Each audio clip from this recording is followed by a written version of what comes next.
کے موقع پر آپ سب کے سامنے تقریر پیش کرنا چاہتی ہوں۔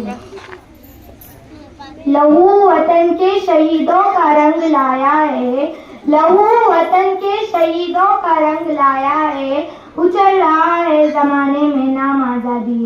نحمدہ صلی علی رسول الکریم، اما بعد۔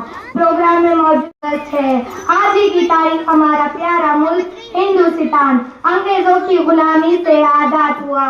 اسی کی مناسبت آج ہم سب لوگ یہاں اکٹھا ہو کر آزادی کا جشن منا رہے ہیں۔ محترم سامعین، آج سے 75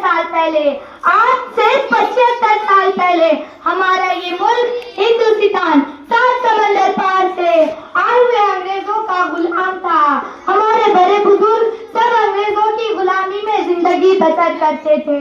ملک ہمارا تھا لیکن حکومت ان کی تھی، زمین ہماری تھی لیکن زمیندار انگریز تھے۔ ہم اپنے ہی ملک اور اپنے ہی زمین میں ان کے مزدور تھے۔ انگریز ہندوستان کے باشندوں پر خوب ظلم کیا کرتے تھے۔ آخرکار یہاں کے باشندوں نے مل کر، ہندو مسلم سکھ عیسائی سب دھرم کے لوگوں نے مل کر ہمارے ملک ہندوستان کو آزاد کرنے اور انگریزوں کو اس ملک سے بھگانے کا منصوبہ بنایا۔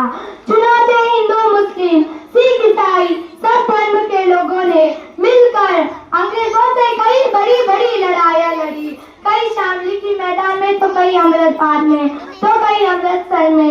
دوستوں اور استادوں، ایک دن ایسا آیا کہ ہم ہندوستانیوں کی جیت ہوئی اور انگریزوں کو اس ملک سے بھاگنا پڑا۔ اس کے بعد سے پورے دیش میں ہر سال آزادی کا جشن منایا جاتا ہے اور ہمارا ترنگا جھنڈا لہرایا جاتا ہے۔ میں اپنی تقریر ایک شعر پہ ختم کرنا چاہتی ہوں۔ کوششیں تمام کر لو مٹا نہیں پاؤں گے میرے وطن کا نام، کوششیں تمام کر لو مٹا نہیں پاؤں گے میرے وطن کا نام۔ کاٹ دو گلا میرا، بند کر دو میری زبان، میرے لہو کا قطرہ قطرہ بولے گا ہندوستان۔ خدا حافظ۔